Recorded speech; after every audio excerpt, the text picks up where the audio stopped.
In this video, we are going to learn about decimals that have numbers in the thousandths position, and we're going to look at how to change these decimals to fractions or change the fractions to decimals. Right. So the first thing I'm going to do to change this decimal to a fraction is I'm going to put my place values on top. 0 is in the ones, 1 is in the tenths, 9 is in the hundredths, and 2 is in the thousandths place.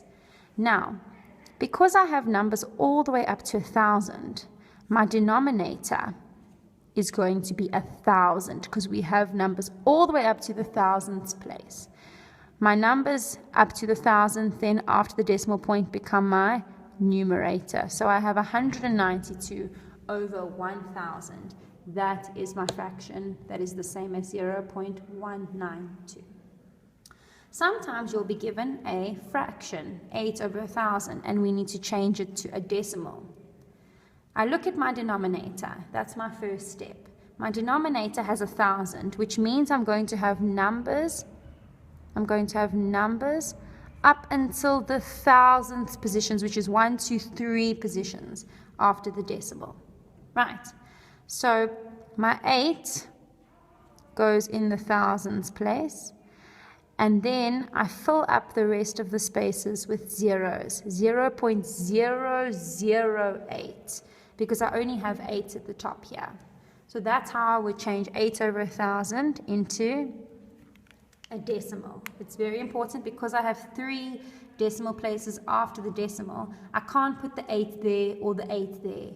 It's 1,000, so it goes into the last place first, and then I fill up the rest with zeros.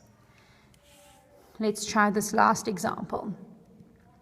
In this example, it's a mixed number. So I know, again, looking at my denominator, that it's 1,000. So I'm going to have numbers up until the thousandths place, which is the third place after the decimal.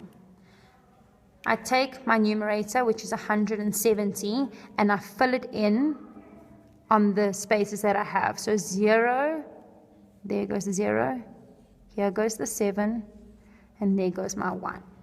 Now, in my ones place, I actually have a whole number. I have a 2, so I can fill in my 2.